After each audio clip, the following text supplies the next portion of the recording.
How's it going in New South Wales, isn't it? Yeah, can you hear me? Yeah, absolutely. Yeah, man. Yeah, Newcastle. Hey, Maria. It's Newcastle, Lake Macquarie. Yeah. It's been very busy for us. In fact, busier than we've ever had. So, been good. Yeah.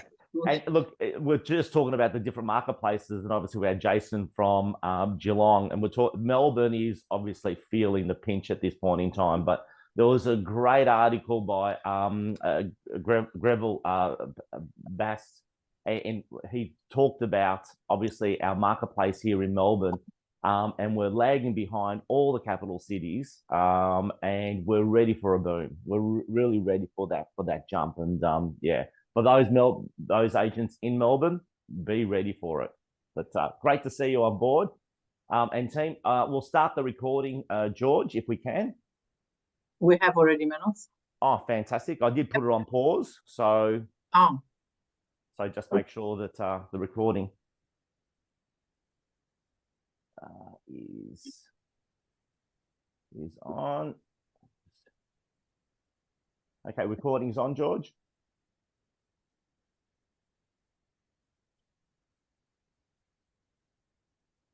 No, okay, yeah, recording is on. Fantastic, thank you. All right, team. So we're right on 11:30. So thank you so much for joining in today. Great to see so many people join. And as I always say, thank you so much for making the time to join today. We'll get straight into the slide presentation. And we can see the timer now still. There you go. Okay, here we go. There's always some technical challenges, isn't it? So again, thank you so much for joining. As I've always said, I value everyone's time and commitment. It's not the investment that you've made to be part of Black Salt, but it's more importantly the investment of your time to obviously always wanting to improve and always wanting to learn. So thank you for that. Today's session is our very first of our business leadership. Maria, you're going to say something? Yeah, some housekeeping, I think. Just so that people know that we've got the chat going, and me and Arthur will be looking at that. So any questions, just pop it in there, and we'll get what's happening, or put your hand up, however you do it in the Zoom meeting, and then we can get any questions. Yeah, definitely. Don't die wondering. And if you've got a question, if you're thinking about something, there's likely someone else in the session today that's thinking the exact thing. So be brave, raise your hand, put it in the chat box, unmute yourself. As we've always said about Black Salt, we want this to be a workshop. We want it to be interactive. We learn from each other. And if we don't ask questions and we don't get interactive, it's just someone just talking down a microphone. So we don't want that. So again, I'm excited to have everyone on board and excited about this session. Of course, I just want to thank all our industry partners that make Black Salt and the movement we're having absolutely possible. Without their support, this could not happen. So a big shout out to all our industry partners. They've been instrumental, and we're super excited, obviously, for our upcoming event where they're supporting us as well. Moving forward, so just a refresh on the sessions on the Black Salt, and I'm talking about the membership program with the virtual sessions. We've actually had 4 sessions to date for the agents in the field, the strategy in action. The last one obviously was Thursday, the 5th of September.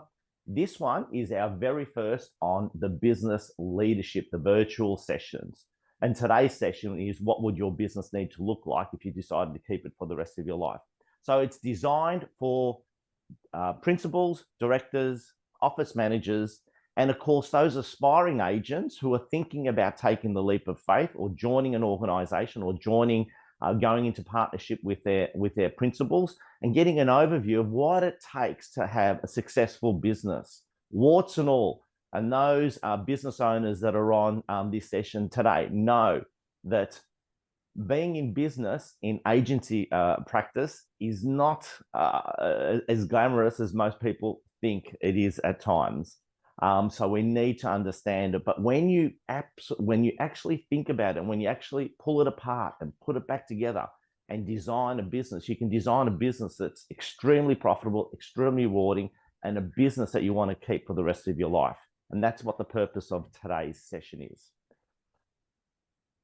As always, everything that we do is always loaded up onto the Black Salt portal. So everyone has access, those members have access to the portals, and they can access all the past recordings. There's transcripts, and of course, today's PowerPoint presentation is made available in a PDF for you as well. So whilst I love you to be taking notes, be conscious that obviously it's available for you to download within the next 24 hours once the recording is uploaded as well. Okay, so everyone has access. If you're a member and you haven't been able to get access to the portal, please reach out to hello@blacksalt.au, and they'll obviously help you in getting your logins for that. All right, let's get straight into it. So virtual session 1 of 3 for the business leadership. It will run for about 2 hours, probably finish a little bit earlier today. But what would your business need to look like if you decided to keep it for the rest of your life? It's a question I love asking business owners, and one that should really start getting the thought processes working. Because when you answer this question, it's amazing what implementations you need to do in your business to actually get it to the point where you love it so much that you want to keep it for the rest of your life. So session insights today, there's 7 chapters within this session today. The first one is building a long-term vision and building a business that lasts. And it's simpler than most people think. Leadership evolution, moving from manager and technician, being on the tools and being a technician, to actually a visionary that people want to follow and people want to join. The client experience, not often talked about. It's spoken about, but not often implemented. It's sort of, sometimes people think about the client experience that everyone should know. It's all about the client experience. But to create an amazing business, you actually have to put some conscious effort into what does that mean from an authentic perspective from your business. Really think about it. People power, growing, nurturing, retaining a high-performing team. Always love that it's all about building a team. Financial independence, systems for profitability and stability. Team, we're here to make profit. And one of the sayings I always say, volume is vanity and profit is sanity. So getting a full understanding of how the mechanics of your business works. If you're in business, this should be a really light bulb moment for you if you're struggling in this area. And of course, number 6, future-proofing, innovation, adaptability, and Alan Bond ready.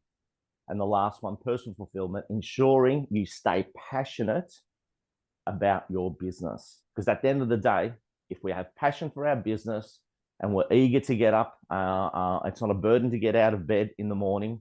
We get pretty excited. We run personal fulfillment. That's what it's all about at the end of the day. Okay. All right, let's get straight into it. So long-term vision, building a business that lasts. So let's answer this question.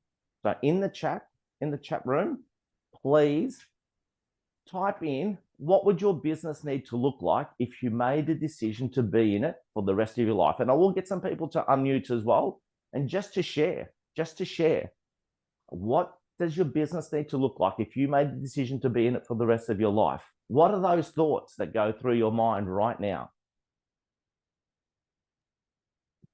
I think a business that's actually allowing you the flexibility to, live your ideal life. So you're not sort of a prisoner to your business. You're working hard when you want to work hard, but then you can actually take the time off. So a business that allows you the flexibility, I think that will be the number 1 for us, Manos. Yep, absolutely. Yep. Troy, you've said it there, flexibility of work with kids. And I'll share a little bit of our history as well for those that don't know our past, our before real estate career. We were in hospitality.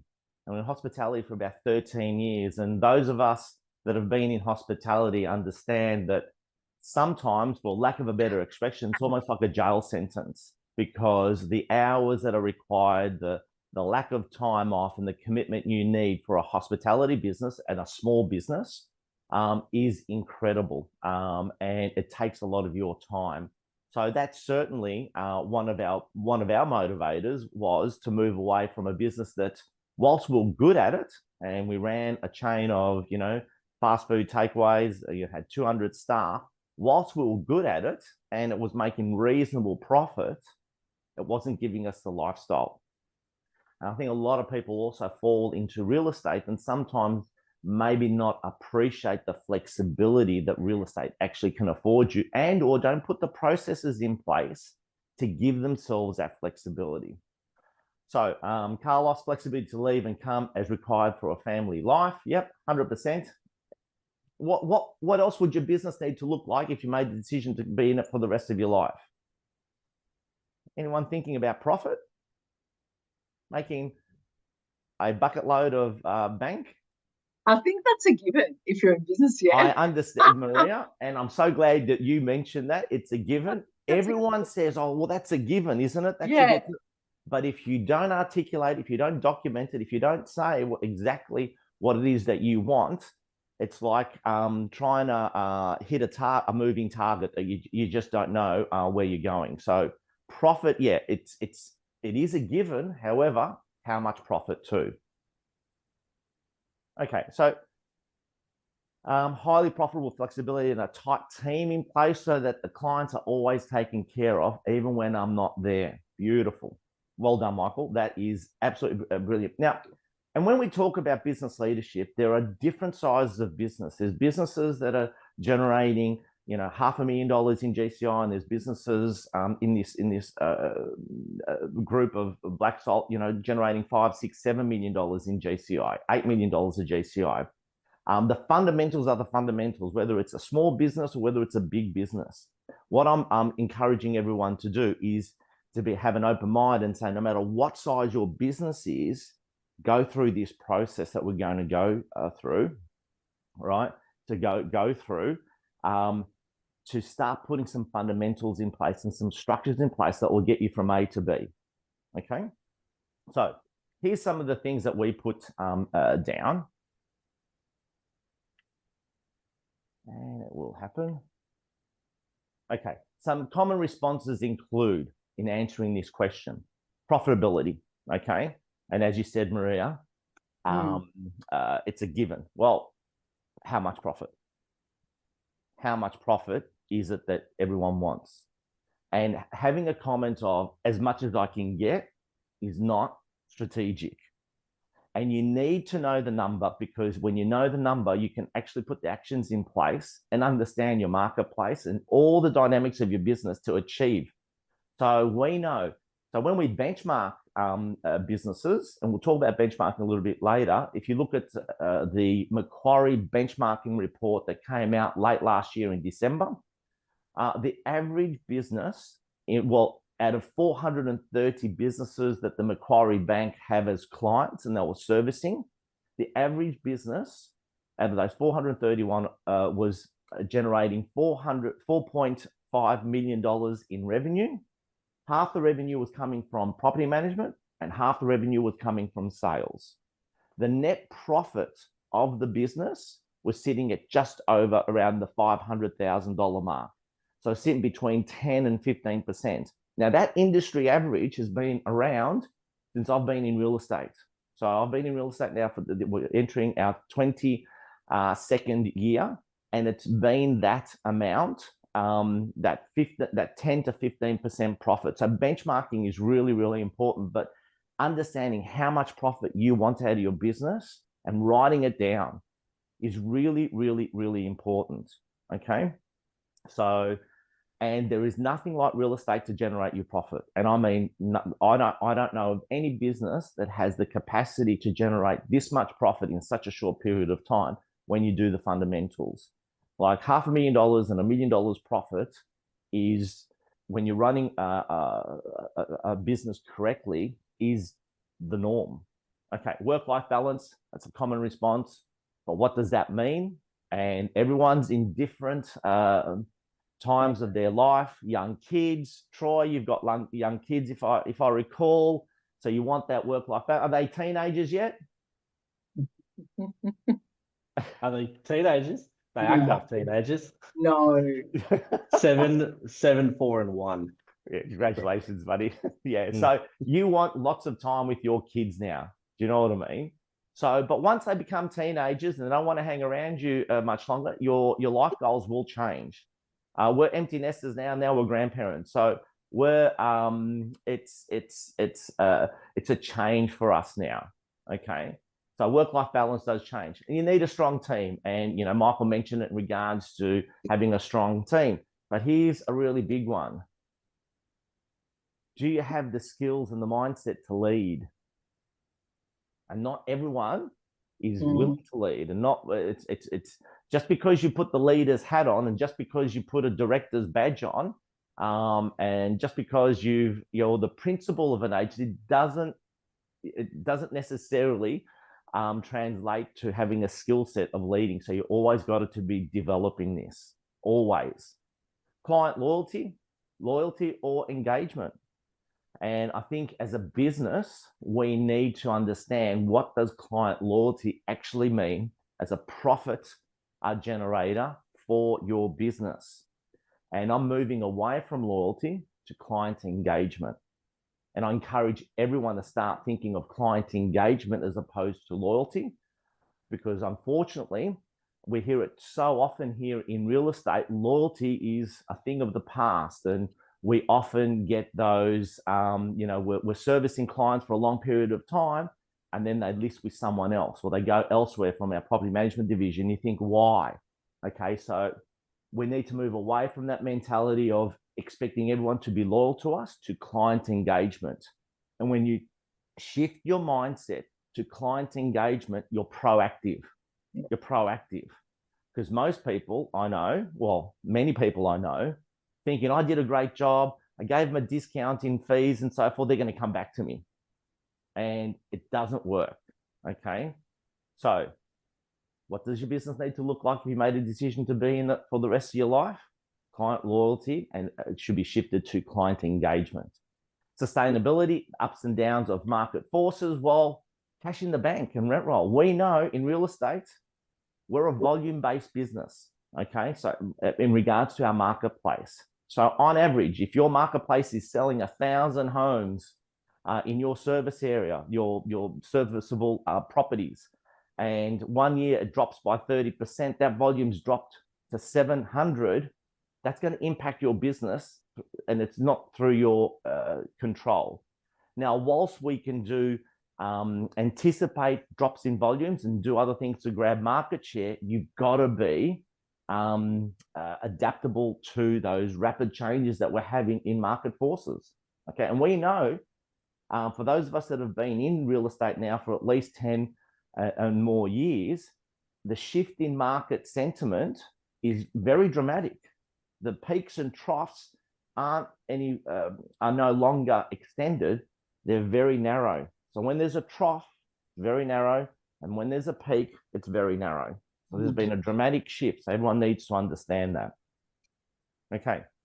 And cash in the bank and rent roll helps you navigate the ups and downs. So we need a plan to make sure that we've got cash reserves.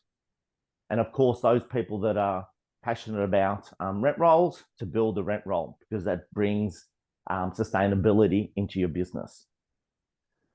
Efficient systems. If we want a business for the rest of our lives, we need efficient systems that are going to be duplicatable, but who's going to create them? We need to spend some time on that. Growth potential.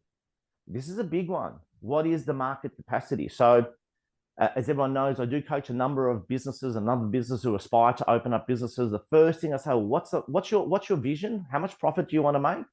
What GCI targets do you want to achieve? And they give me the GCI targets. Say, well, does your market allow for that?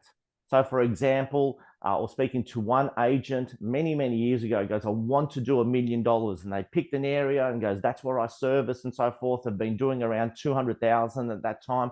And I want to hit $1 million. I want to open up an office. I want to create a rent roll. And then what we did, we evaluated the market's capacity and how much volume there was realistically in this market. And it was less than $1 million. So I said, even if you had 100% market share, you're not going to achieve your $1 million. So your goals are not aligned. Your profit goals are not aligned with your market. So maybe you need to either expand increase your catchment and or move to a different marketplace. And I know many agents do this. Many agents who are in low commission areas move to higher commission areas. So understanding that. So what is the market capacity? And although we're not going to be talking about the law of probability today and actually going into details, when you understand the law of probability and your market KPIs, key performance indicators, amazing things happen, and you can really build a very, very predictable business. And of course, the last one, personal fulfillment. Do you love what you do? Now, I'm not saying you're going to come to work and love it every single day and love every aspect, but we'll talk about personal fulfillment later on in regards to, okay, how do you get personal fulfillment right now in certain aspects of your business that you may not be enjoying? And it's a good one to go through. And of course, when we talk about your vision and your goals, businesses and goals change as the leader evolves and grows. I want everyone to really think about that. The person you are today is different to the person you were 10 years ago. And likely your goals were different to where they were 10 years ago. You may have had some goals, but they certainly may have changed along the way. So businesses and goals change as the leader evolves and grows. And what I mean by evolves, there's get good at getting good. So what I mean by that, the better you get at running your business, the more confidence you have. The more confidence you have, the more you increase your aspirations and also your self-belief. So when you have a self-belief that, shit, I actually cracked a 500,000 GCI, I can actually get to $1 million. Does that make sense? So if you're starting from zero, getting to $1 million may look really, really far away. But once you hit the $500,000 mark, you go, oh, okay, what do I have to do to get to the $1 million mark? And it's the same with running a bigger business. Okay, I've hit $1 million GCI. How do I get to $2 million GCI? So when we start talking about people 2xing and 3xing, it's all about getting good at getting good and having confidence in knowing the plan forward. And of course, my favorite saying out of everything, if you only take this away from today's presentation and you work on this, everything falls into place when you truly know what you want. And again, we'll talk about what does it mean knowing what you truly want? Because you know, when I speak to many people, they actually don't have an absolute 100% understanding of what they truly know. They have a fair understanding, but they may not know everything, okay? But that's part of knowing what you want. So that was the first. Long-term vision, building a business that lasts, those components. So leadership evolution from manager to visionary. This is all about the art of delegation. The art of delegation. An owner who is stuck in day-to-day operations can't scale a business. They just can't. However, a leader who delegates daily tasks and focuses on client experience, and I want everyone to start, here's that client experience again. Innovation and culture building becomes a visionary driving long-term goal. So what does that actually mean, right? What it means is understanding what possibly could be holding you back, right? So pulling your business apart and saying, okay, what's holding me back to become this visionary that people want to come to work for me, and creating the business that you want to keep for the rest of your life, okay? So simple questions, what's holding you back? And these are some common responses. And let me know if some of this resonates with anyone, right? So just, you know, unmute, just talk about micromanaging. And the most common comment on that is no one can do it as well as I can. Who's fallen into that syndrome? That was us when we first started when we first started in hospitality. No one could do it as well as we could. And we're micromanaging and we weren't letting people grow. And we're making them feel uncomfortable. If you are a micromanager, we need to address it. We need to address it. No systems, okay? This is a real challenge for a lot of people. Not having systems because it's all in their head. right? So if you can't delegate what's in your head. Can someone give an example?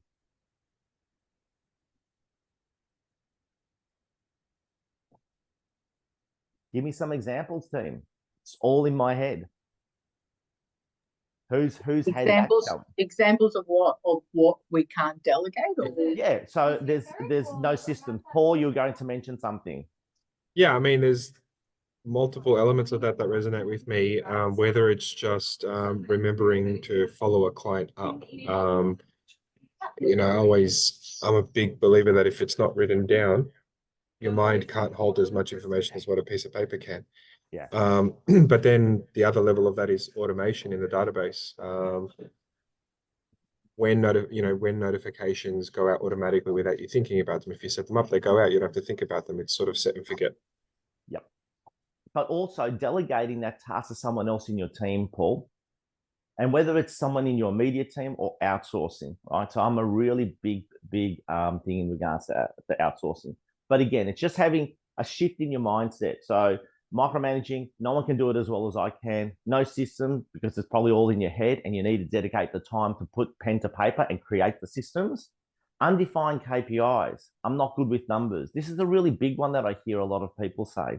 I'm not good with numbers. Well, that's an excuse, right? If you have undefined KPIs, key performance indicators, if you don't know your numbers, what gets measured gets managed.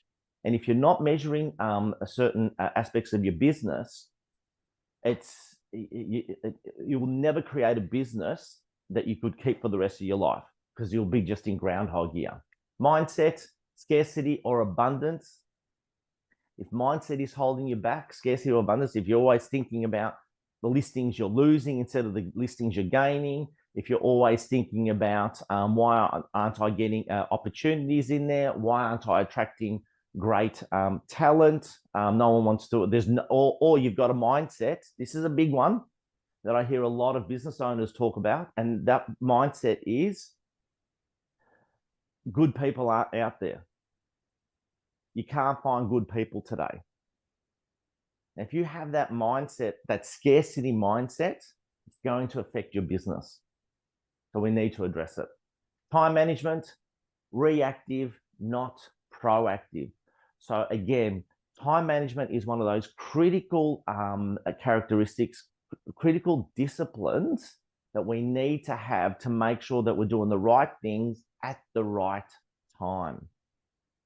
And of course, the last one, perpetual learner.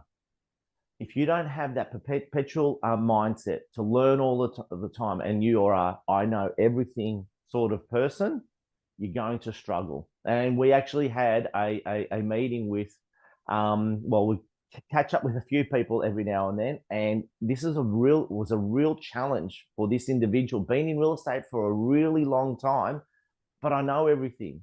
Not attending training, not going to training sessions, not learning, not being self-disciplined to keep learning and sharpening the saw. And we know, Stephen Covey, the 7 habits of highly effective people, one of those is sharpening the saw and being a perpetual learner.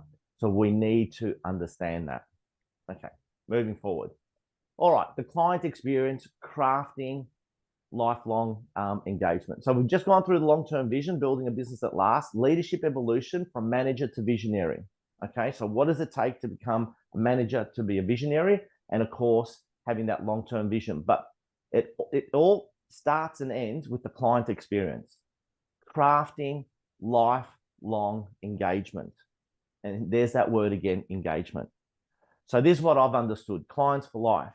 So I want everyone to start thinking, I know I've spoken about this in our sales agents training, but let's look at it from a business perspective. Okay, clients for life, right? That loyalty word as well. If you actually said to clients, I'm going to create a client for life program for you, they're going, like anyone you speak to, past buyers, past sellers, I'd be really pleasantly surprised that, I can't wait to be a client for life with you. Right? I just don't think we're going to get that sort of reaction. Would everyone agree? So it's all about providing value. So, and this mindset as well, when we have a client for life program and the loyalty program and so forth, whenever we get those calls or we find out someone from our sphere has listed with someone else, we get that punch in the gut. Do you know what I mean? And it's a mindset again. So I want you to shift from client for life to client engagement. And your approach then is more proactive rather than reactive. And I'll give you some classic examples. So businesses focused on repeat and referral businesses invest in client experience. It's period. So it's the client experience that is the most important. And I just know so many of our so many agents in the field that they really focus on client experience. And what that does, it makes prospecting for future business so much easier because they become inbound and attraction agents. We all want that. And the business becomes an attraction business. And a great reputation out there in the marketplace makes you an attraction business.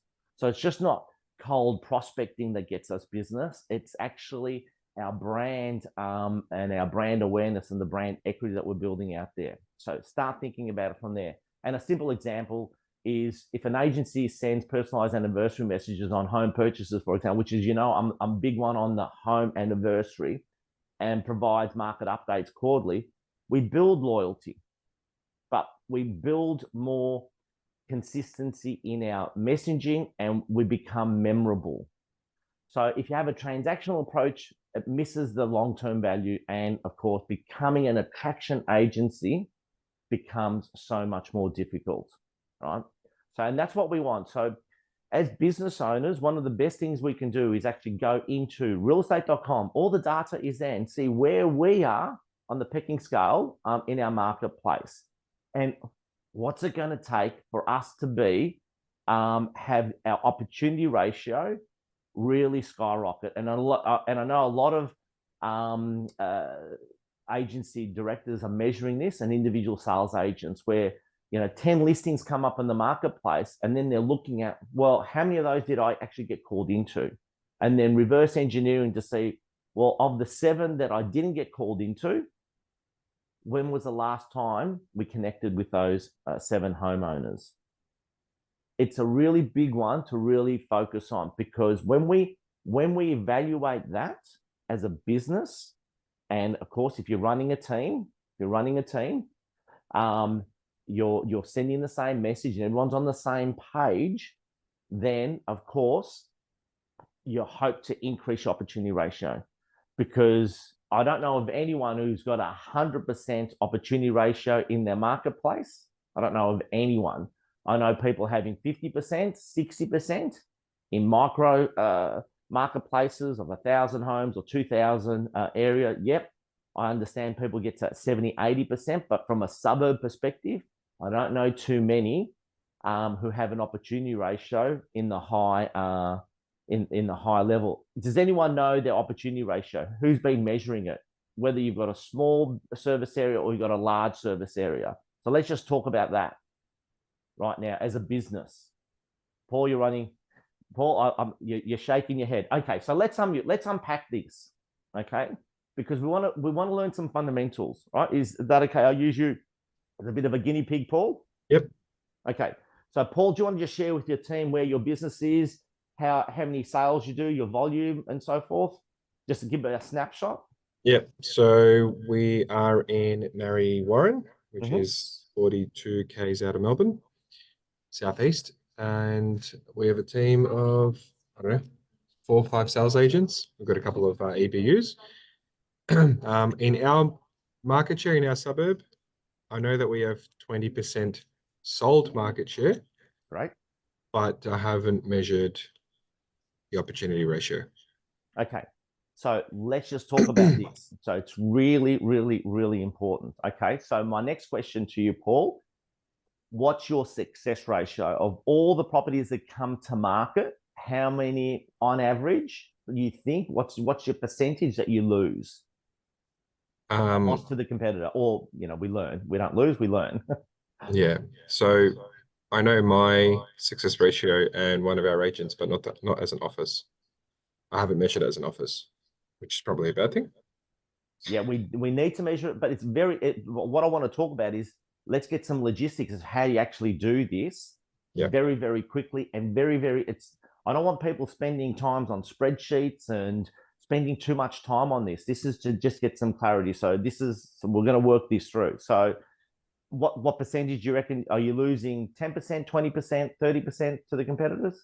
So our appraisal to list ratio is hovering around that 80% mark. 80% mark. Yep. So your success ratio, in other words, you're losing for every 10 properties that come to market, 2 are going to the competitors. Would that be right? Yep. Okay. So let's look at that maths. So at the moment, Paul is at a 20% market share based on sold properties on realestate.com and obviously our data. Yeah.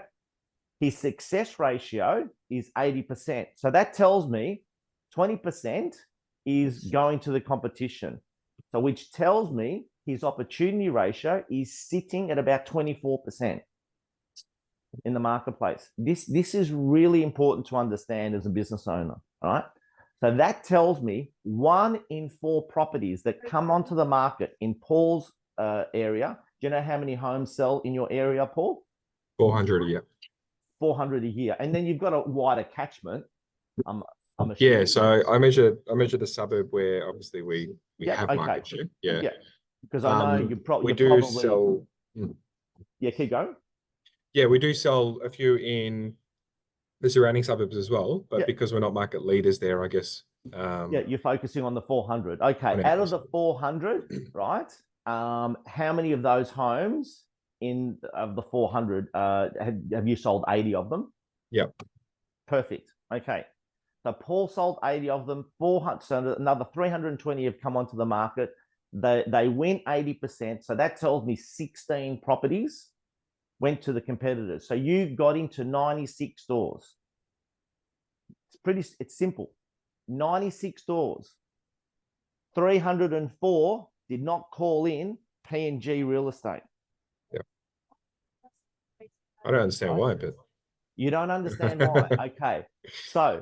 So then we've measured, for example, we've measured, okay, how many areas in that suburb are not getting weekly letterbox drops from us. Great. When was the last time we did any telemarketing? So in our office, we've still got the traditional method of farm areas. Yes. So in our individual farm areas, we've got 30 to 35% market share of sales. And then the average comes down to 20 because of the rest of the suburb where we don't have someone focusing in an area.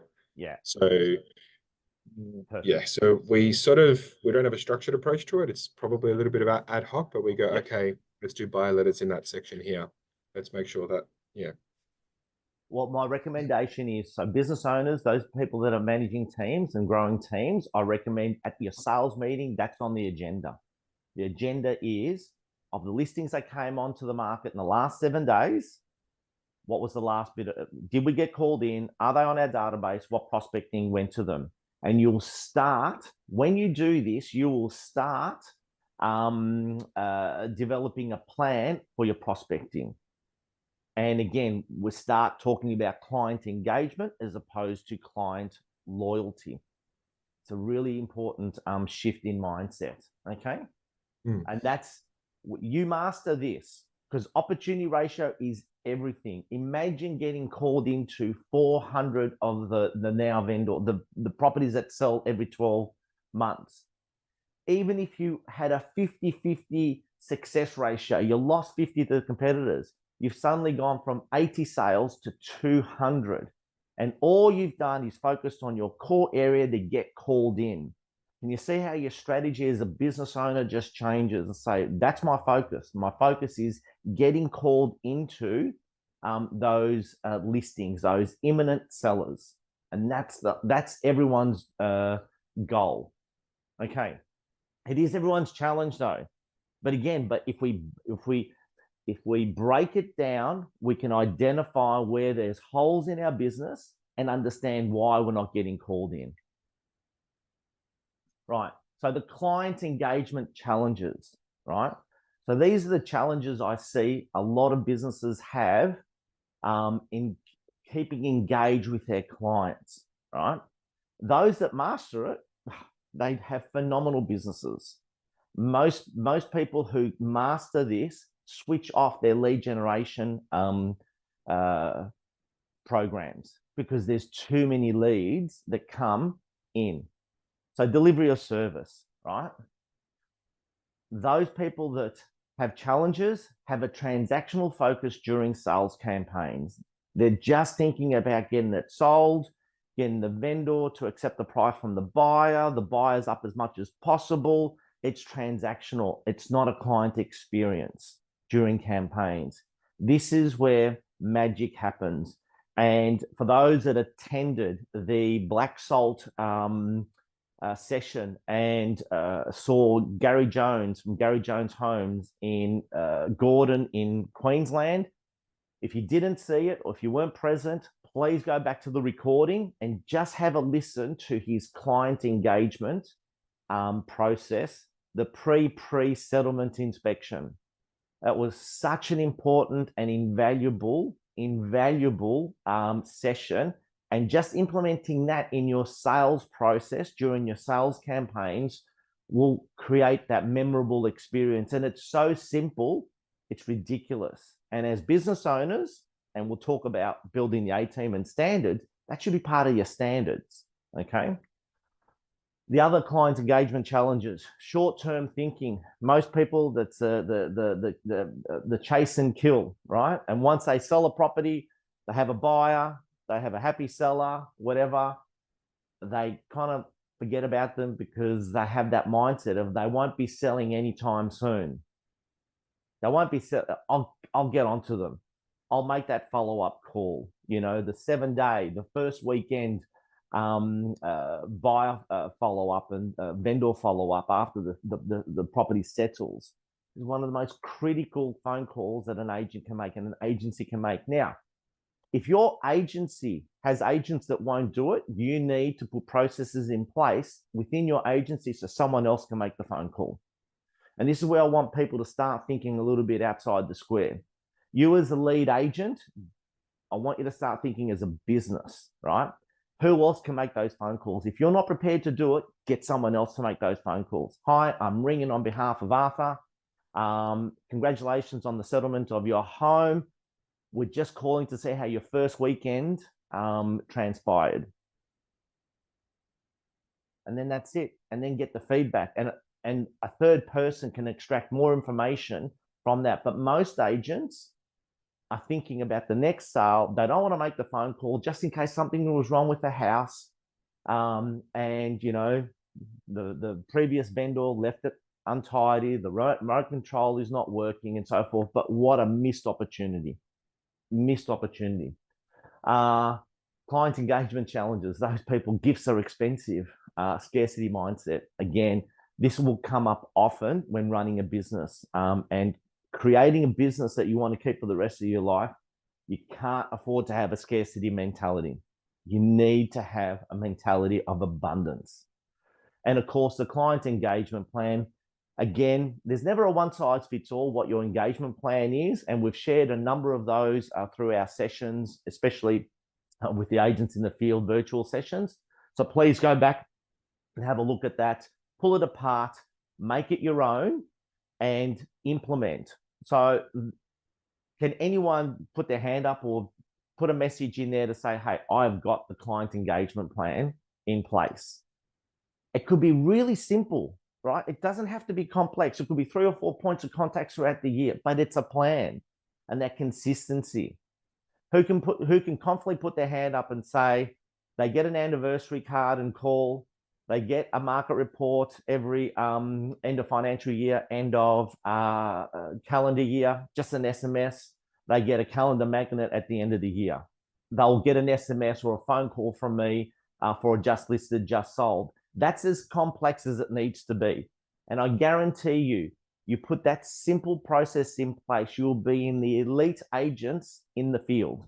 Elite, absolute elite. You don't need to complicate it. Most people complicate it more.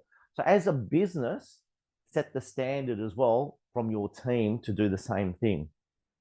Okay. All right. People power. people power, growing, nurturing, and retaining a high performing team. And we're going to talk about this in our next session, and how the landscape has changed so much when recruiting talented sales agents and, of course, administration and so forth. So there's a great saying that I learned from Lee Woodward early in my career. You can't shrink yourself to greatness. You need to build a team.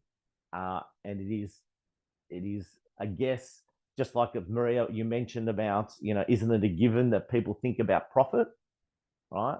But again, if it's not top of mind, and you creating the space that you're going to attract an A team, there's a challenge, right? So we know a business is only as strong as its team. Leaders who prioritize people development create a thriving culture that attracts and retains top talent. Again, that's investing in people. The best companies invest in professional growth, coaching, and have clear career pathways. It's not hard. I don't want you to complicate things. So again, I don't want people to go out and start doing all these documents and, filling out all these questionnaires and building a structure and a document that's thick that no one is going to read. Right, so I'll just share some simple examples of how we can build the A team. Okay. So organized chaos. So most businesses are organized chaos. And in real estate, who believes there's lots of moving parts in real estate? There's just phenomenal, right? There's so many moving parts, right? I remember coming into real estate, and I could not believe how many moving components there were and how many things you had to learn, right? So again, once you understand that you can delegate, and once you understand that's part of building the team, what we want to do is get that organized chaos moving all in one direction. So everyone moving in the same direction. And we've got some fundamentals, and we're going to go into depth. So please, next, I'll jump the gun and talk about next week's building the A team, but we're going to go into depth about building the A team and having some real structures in place and real detailed to-do lists and tasks, and develop the tasks and then assign them to individual people, as opposed to bringing people on and then trying to fit a job role with a new person that comes along, have it already set up. So building the A team. This is what we need to do. Clear vision and purpose. Okay. Now our team, so even from a business organization, everyone would know in my team, hashtag 1,000 agents. Hashtag 1,000 agents. Okay. Everyone knows that's our goal. We're at 381 at the moment, 38.1% of our target. So you as a business owner, sales, rentals, need a clear vision and purpose. You need a target, right? And it's not only just the numbers, right? And I'll just share about our mantra, about how we communicate with our team and our standards and our expectations. And team, if you want to R&D this, rip off and duplicate, please do, because I want it to be simple for everyone. What's simple gets actioned.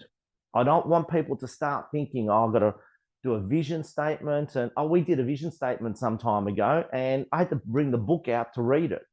So how practical is that?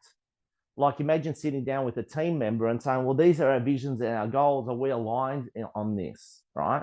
So it's really complicated. And whilst we read all these books and visionaries, and they talk about everyone has a mission and a vision and values and so forth, we need to dumb it down. The most successful businesses dumb it down, okay? The simplicity. So, and we do talk about standards and values. So standards and values is rules of engagement and aligned values. So what does that mean? Rules of engagement. This is how we do our client engagement. This is my expectation. If you're part of the team, we make that phone call after settlement to both seller and to vendor. When we make a mistake, we own up to it. We're on the front foot, right? We don't expect perfection, but we expect enthusiasm and a willingness to learn. So having these standards and values and then communicating it. And of course, the most important thing, define roles and tasks. What gets measured gets done. Do not leave things to chance, right? And I know that we've been guilty of that, where we leave people with their own devices. And I know whenever I've looked at our business and where it's grown in our past businesses, current businesses, when we have really clear defined roles and tasks and give clear direction to our team members, magic happens. Everyone knows, and we've got something to reference. It doesn't have to be detailed, but it needs to be detailed. It doesn't need to be extensive, but everyone knows what they need to be doing. And of course, the ultimate goal. Invest in growth, of course, perpetual learning and career path. We've talked about that all the time. Building the A team requires this. We're going to go into depth with this. So define roles and tasks. We'll talk about that next week. So I'm hoping people can join in building the A team, standards and values and so forth. Build your leadership skills as well. This one's a big one. Can you understand the emotional investment that you need to make in building a team? And there's some honesty conversations that you need to have. Now, we're in a fortunate position where we see people who build teams of 10, 20, 30, 40, 50 plus. We've got a team of over direct employees of about 80 at the moment. So, and we intend on growing that. And we've got team members who are solo operators because they don't want to build a team. They still want the business, but they don't want to build a team. And there's a fantastic strategy in how to do that by outsourcing the responsibilities and not having your own immediate team within reason. Of course, again, understanding your own personal goals, because again, you can't shrink yourself to greatness, and there's only so much capacity unless you want to be working 6-7 days a week. Okay, but understanding the emotional investment, and this is a big one, especially for new business owners that start hiring staff and start hiring employees. Suddenly, your focus shifts from your core and high value priority tasks like listing and selling to managing people, and you're dragged away. So you need to have that right mindset, and of course the emotional intelligence and the skill set to handle that. Okay. All right. So a simple vision, mission, values. We've moved away from vision, mission, and values, and we've just said a simple mantra. And our simple mantra is we do great work with great people. And by articulating that phrase with all our team members, when we sit down with anyone, when we talk to obviously new team members, when we're talking about aspiring team members or shifting roles or talking about roles, let's just talk about the task at hand. Are we doing great work? Are we doing it with great people? And that goes with clients too. This is a really good one for property management, right? So in property management, we know not all business is good business, let alone in sales, but more particularly in rentals.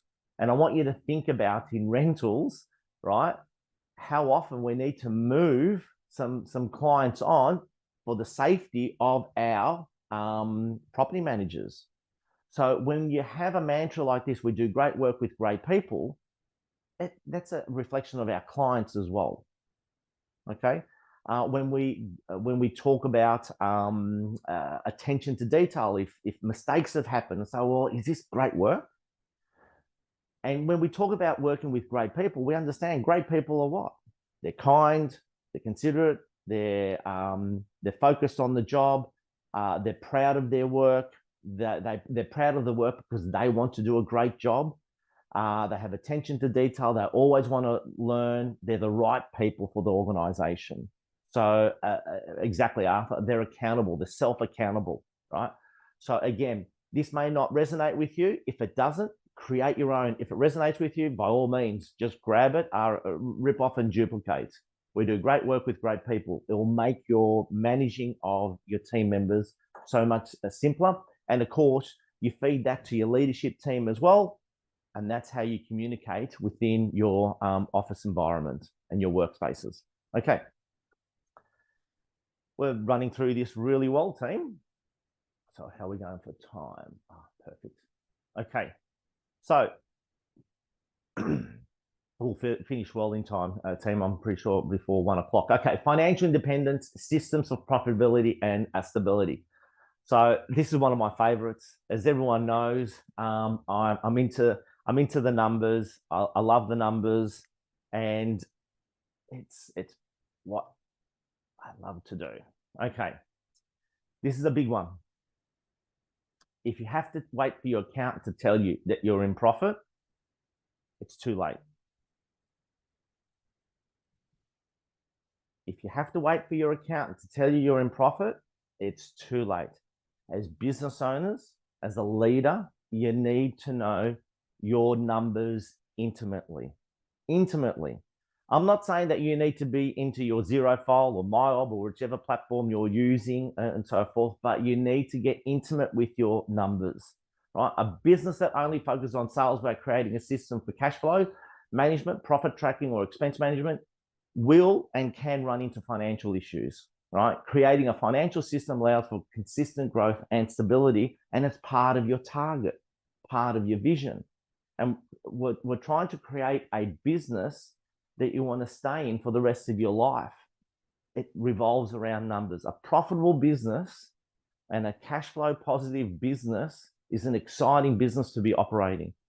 It's an exciting business to be operating, and it's just a matter of putting the fundamentals in place. Okay, so what do we do? Profit fundamentals, right?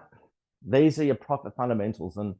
And again, we'll probably have another session on this and go really deep dive. And it's when the Macquarie benchmarking comes out at the end of the year as well, we'll do another session on the benchmarking, because I love doing the benchmarking. And everyone has got a benchmarking comparison, say, well, how am I traveling and how can we improve? So I'm looking forward to doing that one early in the new year. So profit fundamentals, profit centers. There are three distinct profit centers in a business. And there's also affiliate programs. So we're talking about the director's EBU. Team, this is a huge one. The director's EBU, right, there's a fundamental shift. It's been happening for some time. It's probably the first time that it's been articulated as a director's EBU, right? This is the shift that's happening in the marketplace, where we're seeing officers doing $5 million and all the sales are generated by the director. They have a team of 3, 4, 5. I was just speaking to someone yesterday. They have a $5 million business. They have a team, including themselves, of 7. They work as one team. The wage bill is just over $1 million, and the rest is left for the business owner. It's not 7 sales agents generating $5 million. It's the director in a $20,000 average commission marketplace. So we can work out the numbers. It's 250 sales, 7 people doing 250 sales, right? Really efficient. And all the director does is attend listing presentations, and that's about it. Sometimes it doesn't even attend listing presentations, right? So it's building that director's EBU. And again, it's for another session. So I highly recommend everyone get into that mind space, because that is the shift. Sales agents, of course, every single sales agent is a profit center within your business, but you need to analyze each sales agent, right? So you need to do a P&L every single month on your sales agent. And I'm not talking about a detailed one that you're going to sit there hours and hours. You should know within a couple of minutes how much gross profit each sales agent brings into your organization, okay? Of course, the rent roll, that's a separate profit center. And of course, we have the affiliate programs, finance referrals, conveyancing referrals, your Amex cards and points and so forth. And I know a lot of directors that go on fantastic business class trip holidays, just focusing on affiliate programs, getting their cars paid on a monthly basis. So it's a really worthwhile looking at the affiliate programs that are out there. Using your, like for example, Moving Hub is one of our industry partners. If you don't have a connections company, I strongly recommend you go into Moving Hub, get in touch with our affiliate partners here. They do a phenomenal job.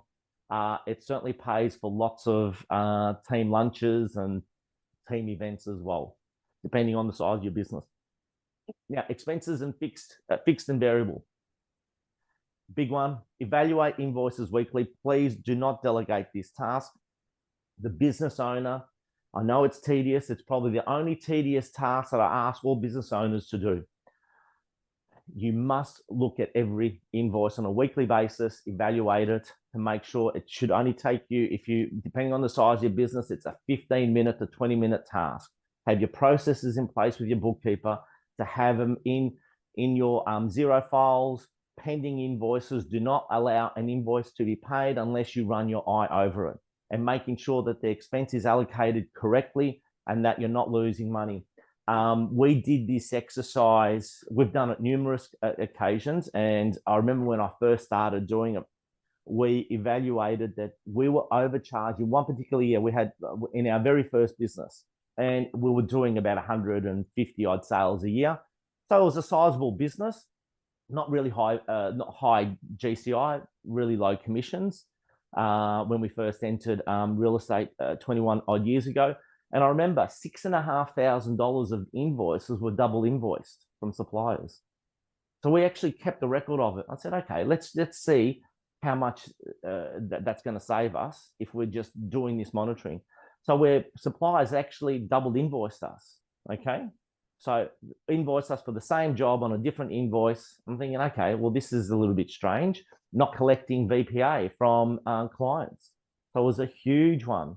So understanding that you're responsible for it and having a process in place, detailed fixed expenses, understanding what's fixed and what's variable, and understanding when you're in profit. Okay, so we use the simple old Excel spreadsheet. We have a couple of reporting systems, and I know in the middle of the month, of every month, we do a quick analysis of our written sales. We're not talking about settled sales, our written sales. We know what our fixed expenses are for the month, and then we know how much profit we're in. Are we in profit, or how many more sales we have to do to get into profit? And it's really exciting as a team. This is a great team building exercise when you can say to your team, guys, it's dollar for dollar. So once you hit that profit mark during the month, whether it's the 15th of the month or the 20th of the month, sometimes it's in your first week, how exciting it is that you know every sale thereafter is what we call dollar for dollar. So if you haven't got that process in place, please put that process in. If you need help with it, reach out to me. Cash flow and debt. Now, profit and cash flow is two totally different things. Really get an understanding of this. Cash is king. We need to understand that every month we're in the black, and when we're not in the black, make quick adjustments to make sure we get back into the black, and then have lots of cash reserves, right? Don't spend the money that you make, right? You need to have some cash reserves. And of course, over-gearing has risk and creates emotional pressure. So I'm really big on this one, both personal debt and business debt. Understand there's a tolerance that many people will have in regards to their debt levels. And of course, because we have so many fluctuations in real estate, you know, we're at the heights of exhilaration when the market's really, really good, and the depths of depression when it's really, really crap. And if you're over-geared, I'm telling you, that puts a lot of pressure on you. Okay, so understanding and making sure that that's totally under control. Please don't go out there and go buy expensive cars. What was that saying, Maria? Who said that saying? We spoke about it a couple of weeks ago about nice cars. I can't remember the name. I can't remember the name of the. It was an interview. I was watching on YouTube, and it said that. I'm going to paraphrase here, but he was just saying that if you look at if you drive past a house that is, you know, not, I don't even know how to say it, so it's not offensive, but the way he was saying is if you drive past a house that it's an average home in an average area, and you see really expensive cars parked on the outside of it, then you know that, you know, those people probably most likely for the rest of their lives will stay in that situation of, you know, spending money in where it doesn't benefit them. Yeah. I'm paraphrasing now, but yeah. Yeah, it's exactly right. So, and don't let, I've seen so many times the shiny toy syndrome, in other words, cars, really impact families' finances. So understanding that, team, I've shared it in other presentations, but Morgan Housel, the psychology of money, and the same as ever. So write that down. The psychology of money and same as ever, Morgan Housel. Please download it, buy the copy. It is one of the best financial books that you can read. Puts a lot of things in perspective. I'm listening to it now, Manos, after your recommendation, and it's actually insane. It just makes you go, wow, like, yeah, why didn't I think of that before? Yeah, and Paul, it's probably we kind of know it. A lot of these things we kind of know, and most of these slides and so forth, I'm sure you've heard it before and so forth. But what I'm hoping is people can have a little bit of a sliding door moment and say, you know what? Now I know what you mean by having a vision, mission, and mantra station. Now I understand what you mean about expenses. Understanding when I'm in profit, when I'm not in profit. See, if you have to wait for your P&Ls to be ready in zero to tell you're in profit, it's too late. You can't make the adjustments quick enough. You need to know what your fixed expenses are, what is contributing, the return on investment of all those fixed expenses, the advertising you're doing, and every dollar saved is fundamental to your bottom line. The percentage, it's not 1%. It could be 3, 4, 5% difference, which makes a huge difference when we start talking about tax and so forth, which is my next question. You never keep 100%. We never keep 100%. None of us. The tax man is always there. So understand what creative tax planning is. Don't be fooled as well or led astray by some people. Oh, you're in business and you can avoid tax and you can minimize tax and so forth. Well, basically what you can do, what I've learned, is you can kick the bucket down the street. You can manage your tax planning and then you can create extra wealth and so forth, but have a full understanding of what creative tax planning is and have an understanding of what disposable income is and what you can actually use and what you can't use, because so many people fall into trouble. And most people, especially in sales, we have the ability to generate huge profits very, very quickly. And in business, when you have lots of money in the bank, there's a tendency sometimes to spend it. And when you do spend it and the year comes round and you have to pay the tax on it and you've spent that tax, you've got to spend the following year working really, really hard to pay the previous year's tax. And everyone falls into tax arrangements with the ATO and payment plans and so forth. And it's a really horrible, it's not a very comfortable place to be in if you just didn't spend the money. Understand what money you can spend. Understand what disposable income is, what's available for you to spend, and what you need to keep. Because I feel most people don't have challenges with expenses and profit. They actually have challenges in cash flow and tax management, right? So, and not having an understanding, what, loan accounts are and why you can't use all that money and needs to stay in the bank or put it towards an investment property. So you don't pay, the extra tax, the marginal tax. So again, understanding that is fundamental, and spend some time with your accountants to learn it. And the sooner you learn this in business, the more money you'll save. And it's incredible. And the more, and again, the psychology of money, Paul, and the same as ever, and just those fundamentals, when we apply it, see, simplicity and boring is actually what works, right? So when you hear Morgan Housel talk about, how Warren Buffett made his wealth, and he's just waiting for time and just doing the right thing and just saving a little bit and then saving a little bit and just, it wasn't that he was anything exceptional. He just let time do its thing. So patience is a really big thing when it comes to profit fundamentals. So volume is vanity, profit is sanity. Understand where the money is made. All right. So we have a tendency to waive the GCI figure, and I've got 1,000 rentals and so forth. And but we're not focused on profit. And I have seen businesses generate $1 million or $2 million that earn less profit than someone that's writing 500,000. So understanding where the money is made, right? So again, that's why I'm passionate about the director's EBU, because nothing is as profitable, sustainable, and long-term as a director's EBU. And of course, the last one, earn money while you sleep, delayed gratification. As real estate agents, I think one of the things that we should all be doing is investing in property. I'm not a financial planner, but all I know is that was something that someone said to us early in our career, and we followed that path. And I know one of our team members presented at one of our PB sessions, our personal best training sessions. She was a special guest speaker, part of the team. Wasn't a high-performing sales agent, was writing $200,000 to $300,000, but with her partner, they made a decision to invest in property. And she was probably one of the wealthiest people in the whole organization, because she let time do its thing. Her skill set was obviously being a real estate agent, picking the right properties, and she let time do its thing. And, you know, a multi-millionaire just by making the right investments.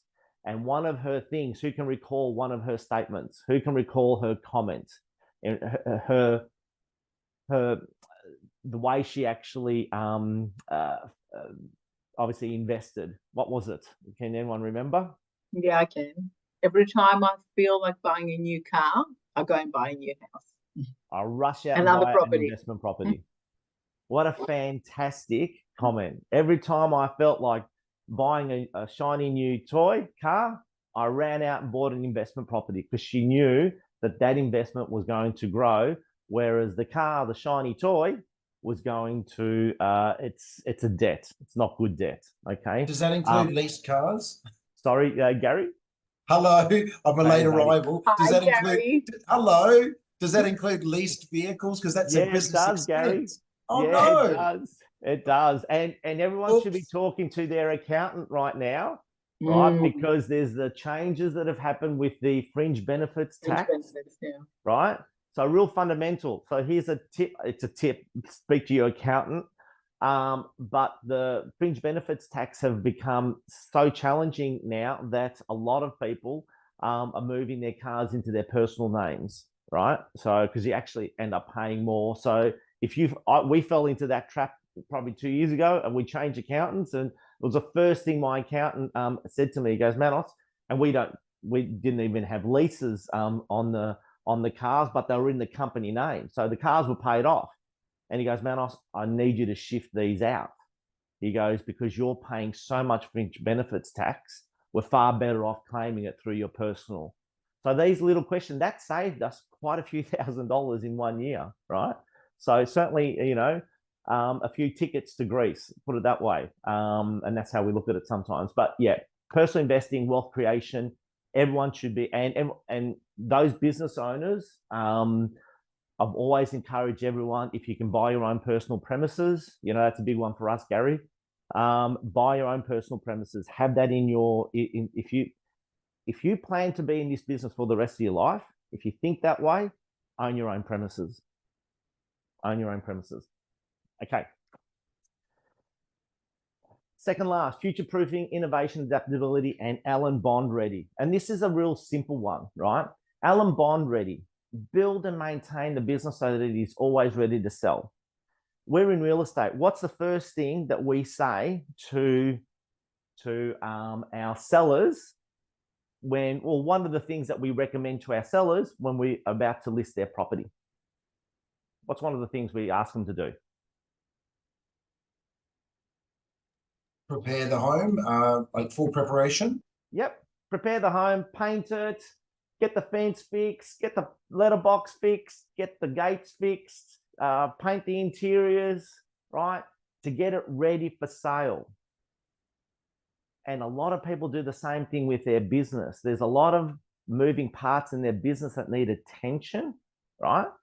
But they only attend to them when they intend on selling the business, right?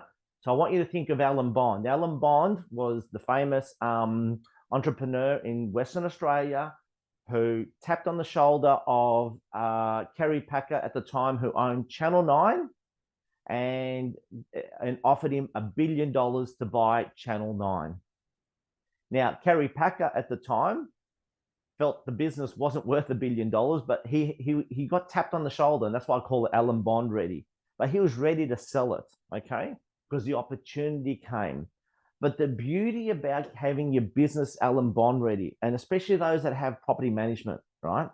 When you have all your, a lot of people end up selling their property management divisions, and then they rush around to get everything done, all the routines, get everything up to date, get all the leases ready and so forth. Well, they should be ready and perfect all the time, not when you're ready to sell. Because two things will happen. When you run a business that's ready to sell, number one, it's more profitable. It's running lean. You've cut out all the fat. You've got the right people in the right places. It's beautiful and easy to run. And it's less likely that you want to sell it because it's making so much profit and it's automated. Okay. So you're moving your mindset to building a business that you want to keep for the rest of your life. So again, it's mindset. Have your business Alan Bond ready. So when you look at some of your components, for example, your client engagement roadmap. So one of the big things that's happening now in real estate is the value of databases, which is often being talked about, but no one can demonstrate the value of it. So yes, we know the value of a rent roll, but what's the value of a database? So if you have the cleanest of clean database, I know people who have sold databases and have retained in the sale agreement a 20% referral for XYZ properties that will come onto the market over the next 12 to 24 months.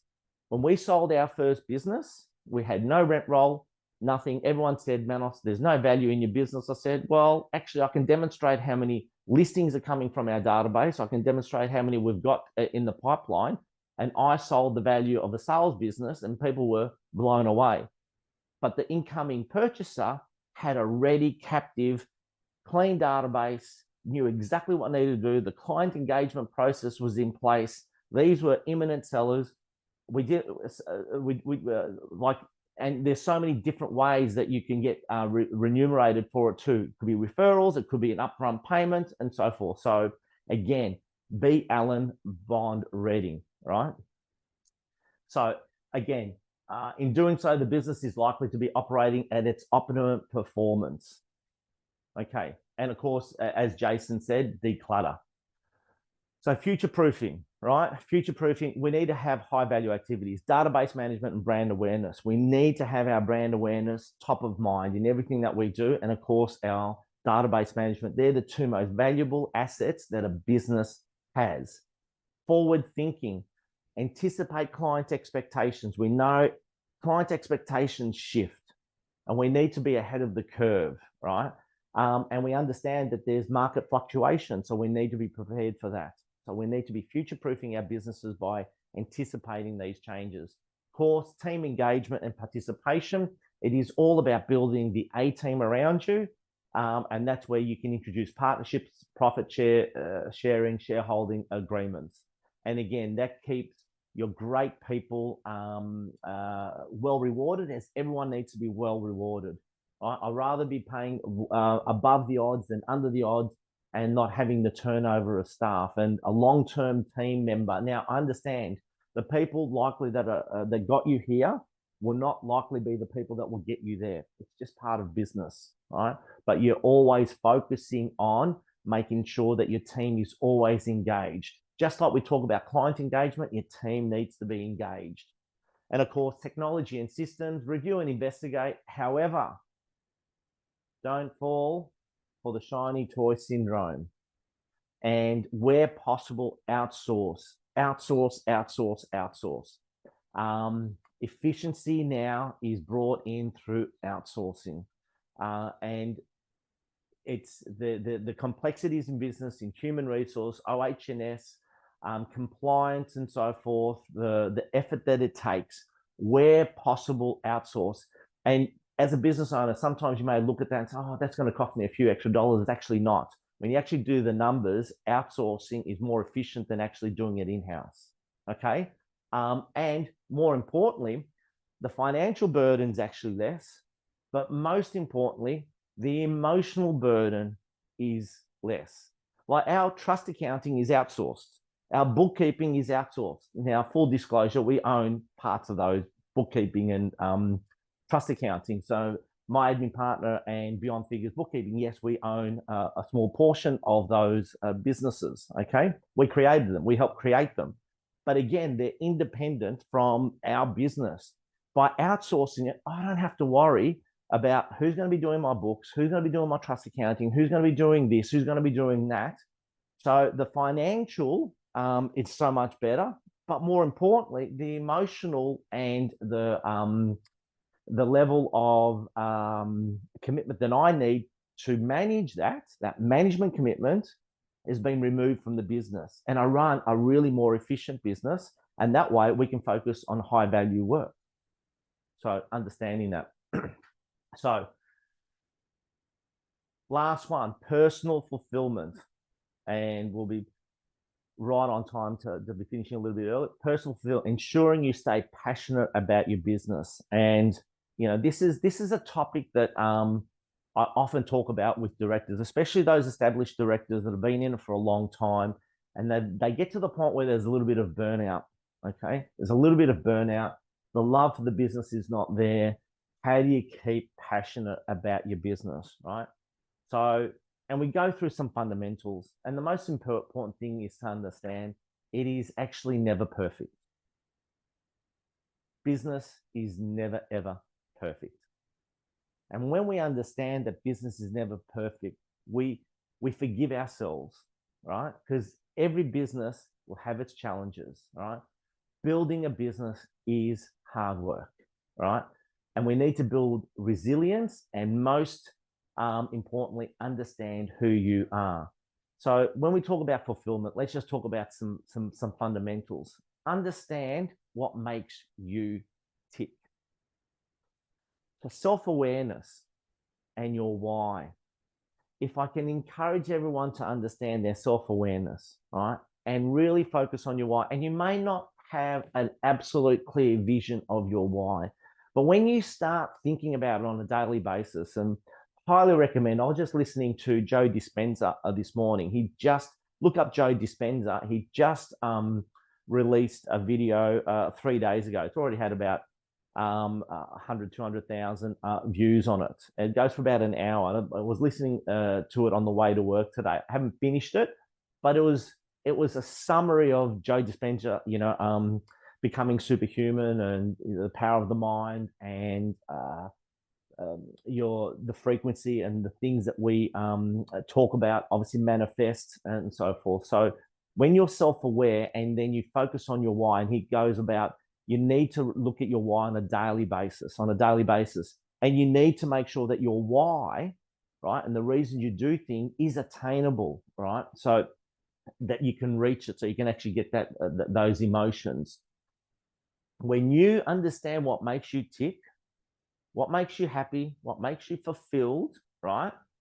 All the stuff and all the challenges we have in business, they don't disappear, but the impact they have on you, on your daily operation lessen, okay? So understand. The next thing is water your own grass. Focus on your business, not the competitors. And I see, and this is very typical of us in like social media has created this, that there's a lot of comparisons in the world now. A lot of people are comparing themselves to others, and why can't I be like that, and I'll never be like that, and that negative talk. We need to focus on our own grass, and when we focus on our own business and not the competitors and not what everyone else is doing, and the fake facades that are out there, we know that. Right? We know that exists, but we all, get sucked into it, especially those of us that need to be on social media. All right, so focus on your business, not the competitors. Industry benchmark. You're likely doing a lot better than you think. And again, I'm really excited to present the benchmarking early next year for the business leaders, so you understand where you are in the real estate space, because there's the fundamental law of probability when it comes to numbers and business operations and so forth. You just want to make sure that you're up there and that you're doing your best and that you're achieving what you want to achieve, and you've got some benchmarking to measure it against, so to help you take it to the next level. And if anything, pat yourself on the back to know that you're doing better. And I was talking to one business owner who has tripled they've already doubled their target. They started in January. They've already doubled their target before the end of the year, and it was just because they focused on themselves, and they were just benchmarking themselves by using the law of probability to say, hey, this is what can happen if you do these things. And they've already 2x their expectation. They may not get 3x, but they're going to get close to 3x. And we're talking, huge GCI. The last one, all in, burn the bridge, become a master of your craft. And I learned this early. So for those that have known us since we've entered real estate, I came into it absolute kicking and screaming. The last thing I ever wanted to do was be a real estate agent, and especially a business owner, a real estate agent that I had no skill set on, or I felt I had no skill set on, no experience, and risked, mortgaging the house, all those sorts of things at that time. So I came from a place of fear, a place of scarcity, and it took me a long time to break out of it, and losing listings and things not going right in business and really struggling. I had 1 foot in, 1 foot out, and I was thinking, in the first, 6 to 12 months of our business, I think I should get out of this. Like this is not going to work, right? Like Maria, you're smiling and shaking her head. And it was a tough time, right? It was a tough time. This one shift changed everything. This one shift in mindset. If you made the decision to be in it for the rest of your life, what does your business need to look like? And I said, okay, we need to burn the bridge. We've got to be all in. We're going to be in it for the rest of the life. I was talking to one of our, to Joel Hood, who spoke at BLAC just last week. See how he's traveling. Phenomenal. From a cold start. His business is, in his second year, he cracked his $1 million in his first year from a cold start. $2 million this year plus. And he goes, Manos, I will do this for the rest of my life. I absolutely love listing and selling, doing what I'm doing. I've built a team, building a product. I just love it. And I can see myself doing this to the day before I die. I love it that much. He was up at 1:30 in the morning, one morning, right, during the week to do stuff. And he wanted to, right? So I'm not saying everyone should, and he's got a great work-life balance too. He takes his 2 weeks off every quarter. Hasn't done it as much this year as he's wanted to. 2 weeks off every quarter to spend with his girls and so forth. So he's trying to get that work-life balance, but he loves what he does. So burn the bridge. And this was, so when I came into real estate kicking and screaming, didn't want to do it, 1 foot in, 1 foot out, it really affects your business. So you got to burn the bridge. And this was a big shift for us, huge shift to change everything. And then become a master of your craft. Start learning your business inside out. Start learning how to list and sell. Start learning how to train team members. Start learning how to manage team members. Start learning how to handle the emotional roller coaster that running a business does. Start understanding your financials. And small chunks. You don't need to learn it all at once. Just have some fundamentals in place. And those fundamentals will change the game for you. It will totally change the game. You'll become a master of your craft. And when you become good at what you do, guess what happens? You love it even more. When you get good at negotiating, when you get good at listing presentations, all right? You love it even more. When you get good at attracting great talent, when you get good at training people, when you get good at developing systems, when you get good at your cash flow and managing, when you get good at building wealth and you put the fundamentals in place, everything starts to change. And that's where personal fulfillment comes. Or at least that's what we found when we made that shift. As soon as I made that shift, and I've loved this business ever since. It's been the best thing that we've ever done. And it's been fantastic. So last slide, team, Q&A. I hope everyone got some value out of it today. And any Q&A. Let's go for some questions and so forth. Yes, so Peter, can we get a full copy of this recording as I missed the start? Absolutely, Peter. It'll be on the BLAC resource hub as well, so I'll get one of the team to send that out to you. Cool. What are we going to implement? So who learned something today and say, okay, there's an area of my business that I need to get on top of? Paul, we know yours, your opportunity ratio. Paul, it will change your business. That simple change in everyone focusing, okay, opportunity. Because if you don't get called into the now sellers, you've got no hope of winning them.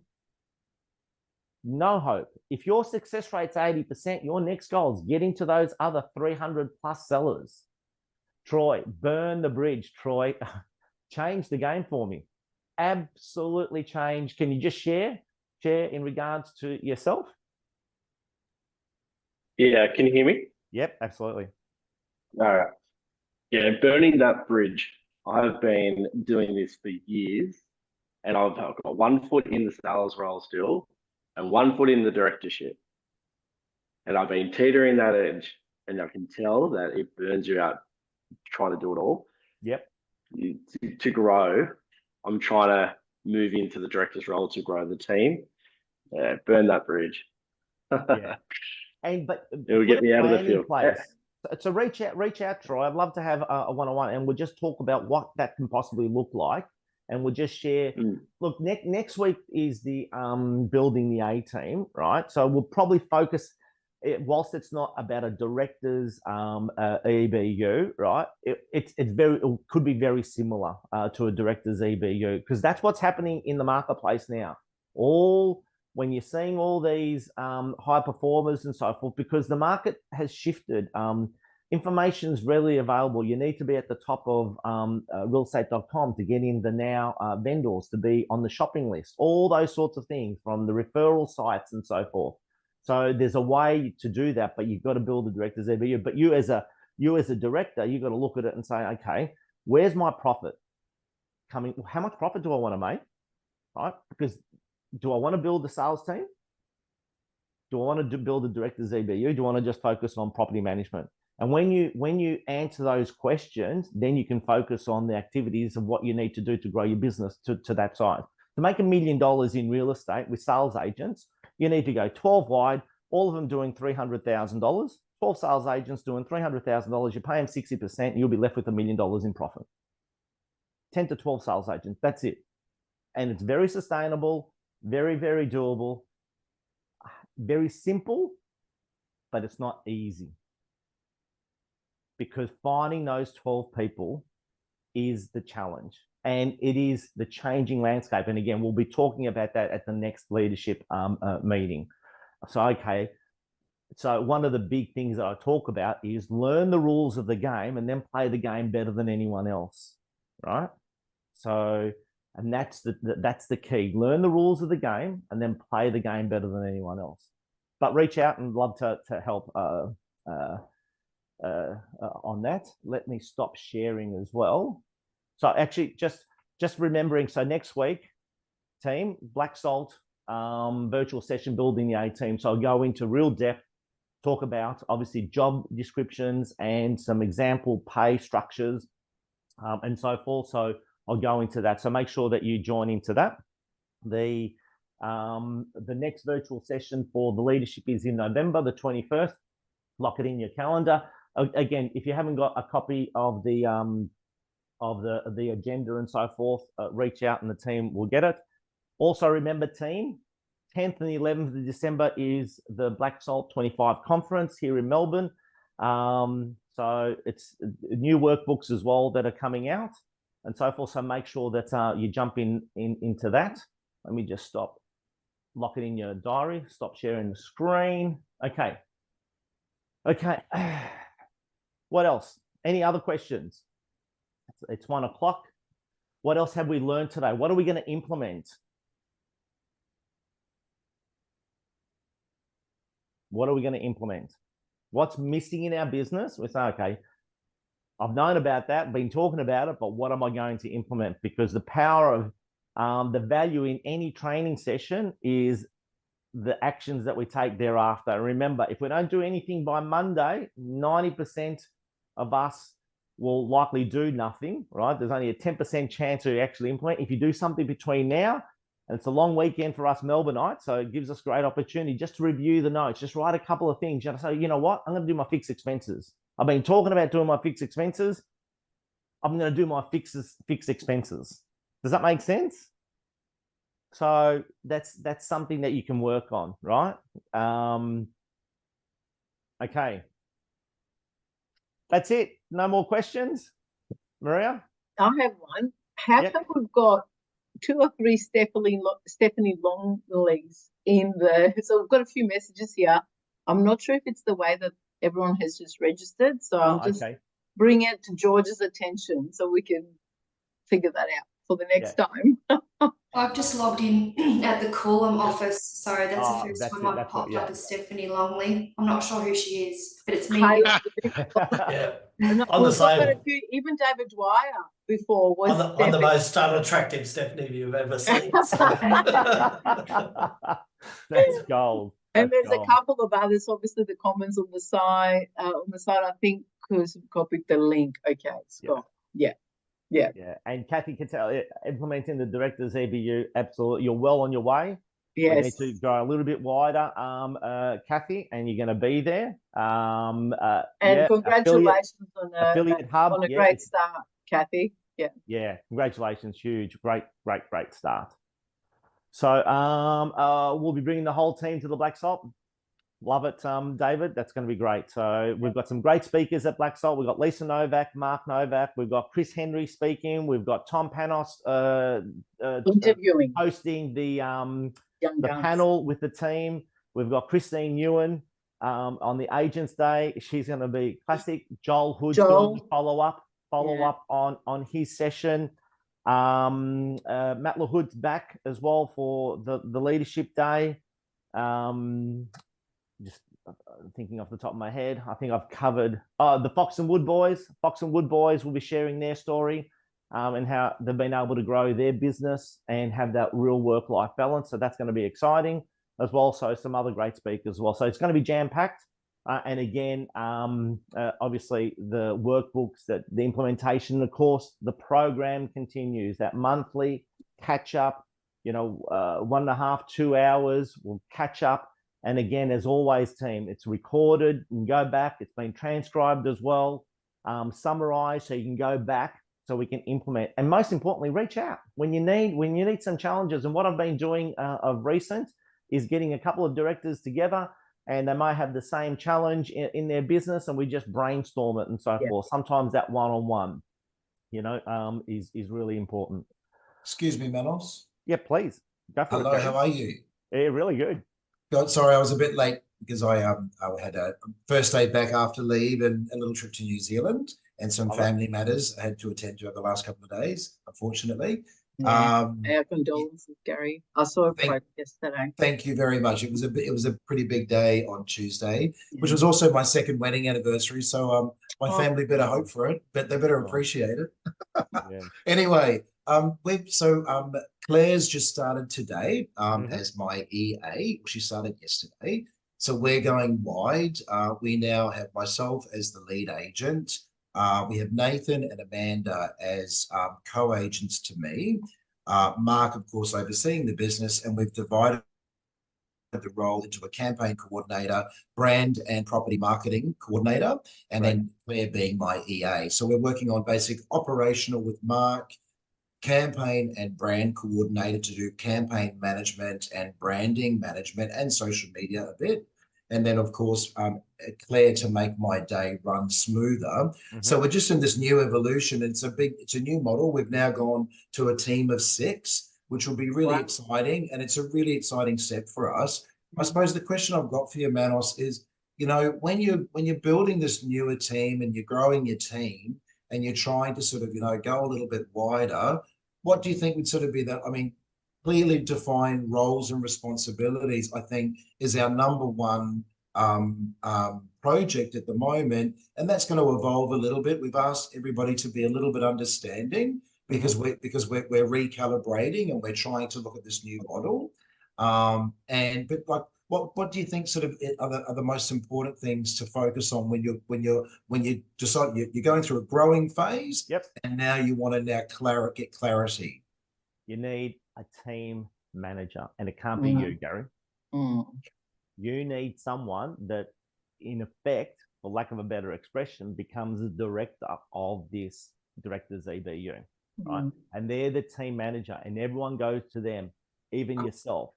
So they take full responsibility of the operations, and they maneuver and they coordinate everyone else, and they facilitate all the tasks. It has to come off your shoulders. So when I look at you, you are the income producer. You're the one that's making the impact in the marketplace. The last thing that you need to be concerning yourself with is that marketing being attended to correctly? So you need your team leader to do that. And then when you go wide also, hire a PA for your PAs. So the first thing that you need to do for your buyer's agent, as an example, is you need to get a PA for the buyer's agent. Now, the PA doesn't have to be full-time, but it could be some tasks that need to be done. So your PA could be a virtual assistant that's doing the just listed and just sold. Do you know what I mean? It's the tasks. So everyone needs another support person within the organization, because we're talking about going from a volume of 1.5. We want to get you to 3, 4, 5 million, right? Yes. So I want you to start thinking, okay, that's a serious business. Like, that's a serious, and there's lots of people doing it now, but it's just about numbers, right? So start thinking, all right, I could actually have an EBU, a director's EBU of 10 people. And people get scared of the number, but it's not the number, it's actually the activities, and the activities being dedicated to a single person. So that, for example, the buyer's agent might be partly responsible for the prospector. But we've got to, where most people are challenged is they feel that because they wear the leader's hat and because they're the ones paying the wages and so forth, they feel that they have to do all the coordinating of their business. As soon as you let go of that to someone that's really client-focused, dedicated, aligned with your values, you pay them really well, really, really well, and they become part of that. They become the team manager. Yeah, they've got to be good. Magic happens. They've got to be good with managing the people. Yes, and that takes 100%. I think that's the biggest challenge, growing a team and writing and being the main writer. It's just it's like, and I think that's what we learned recently. Won't mention any names, but with our previous team structure, and we realized that maybe we didn't hire the right person for that particular role. However, the two people that we've employed, Vanessa comes with a marketing and like a background, and she's also from HR background, and which is great. And then we've got Claire, who's come from she's come from a very high profile agent. She's worked for two high profile agents, but we've given both of them equal opportunity to understand that role is there, because Mark is currently running as the team manager at the moment. And then if Mark's currently doing his full line plan for. You froze a bit, Gary. We're going into property management. So property management is the 2025 plan, which I've always been scared of. I've been like, no, we're not going to do it. But I'm ready, and we've got a premises now, and it's exciting. And our stone benchtops, we're on annual leave, and we're about to take off the frosting off the window and do the big reveal to the neighbourhood. It's coming. Well done. Congratulations, guys. Thank you. It's very exciting. But the career progression's there for those people. But so the team manager is actually Mark at the moment, and I'm really stepping aside now. I'm like, guys, really, you've got to go to Mark first before you come to me. Because Mark's job is to orchestrate everything and to keep everything under control. So we're sort of trying to head in that direction. But so I want you to think end in mind. Okay, so let's you did 1.5 million last year, and you want to get to 3 million, right? Let's just say, okay, so for 2025 we want to hit 3 million. So you got to think ahead of time and say, okay, well, that gives me an extra gross profit of, 1.3 million. How much money can I invest? And maybe when you look at your team structure right now and say, okay, I have to get another team manager because Mark's not going to be in that. I'm not sure if he is or isn't. Is that going to be his long-term role? Does that make sense? Is that what he wants to do too? Do you know what I mean? So it's all about the individual. And this is the key element to team. There's never a one size fits all because different people come into your lives with different skill sets. So you might get someone that comes in that's fantastic on the phone, but also great in graphic design. I'm just an extreme. Do you know what I mean? So you work out the tasks that are needed and you assign the tasks to the best person, right? Just because they're the team manager doesn't mean they can't make outbound calls. Does that make sense? So, and a client manager, for example, a client manager could possibly also do some buyer work as well. So again, it's understanding your tasks in your business. So I always say to people, the best thing is when you look at your sales process, and Gary, I shared your sales process of the pre-settlement process, right? And who is the best person to do that, right? In your team, the pre-settlement, which to me is a game changer, right? And I've shared it with everyone, but it is a game changer, right? To me, I'm thinking this is how you get repeat business. And it's such a simple implementation, but look at, so for everyone to share, a pre-settlement is actually preparing the home before the buyer comes in for the final inspection, right? So, one of your team members goes out there. Correct me if I'm wrong. Is it Mark that goes out there? It has been Mark, or sometimes if if Nathan or Amanda are in the hood, then we just get them to go on their way to another appointment, go in, make sure that all the batteries they take a bag of batteries, they make sure that all the remote controls are working on all the air conditioners, they turn on the exhaust fan, they make sure that because it's nothing more embarrassing, because I do the pre-settlement and it's really embarrassing when you get there at a pre-settlement and things aren't working or all of a sudden you've got all the problems and you're like, shit, I only meant to, pardon my French, I'm only meant to be here for like half an hour, and it turns into or the pool, something's not, not right, or the inclusions aren't there. I know. So yeah, one of the team does it. Very clever. And but what a great process. I mean, the first time I've heard about the changing of the batteries, but what a good feel it does for the vendor. Like, they know that we're doing it. They know that we're going there. I mean, we give a pretty thorough 7 days out from settlement. We send them a reminder with an email with a pretty thorough list of our expectations of how the property should be handed over. And we can't enforce it, but we also ask them at this point, if you need a mower man or a cleaner or whatever, please let us know now, because we can book them in for you, meaning we're not going to pay for it, but we're going to book it in for you. And just so they know that we're on their tail, they've got to present their home. And I also do take the gift to the pre-settlement inspection too. So and look, and Troy, yes, you can R&D. Anyone that shares on these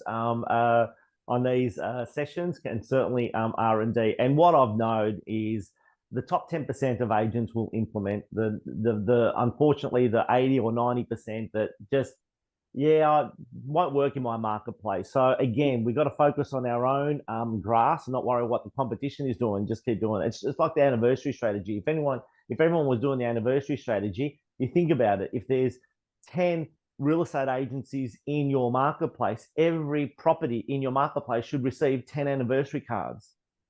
10 anniversary cards, every single one, but they don't. They'll be lucky to receive one. So, and that will never change, team. And everyone says, oh, you're sharing this. It's never going to change. It will never change. I was just speaking to a coach last night as well, right? Last night, who I've known for 20 years, and talking about whatever happened back 20 years ago, it's still happening today. It's just the way, it's the law of probability. So don't be fearful that people are learning.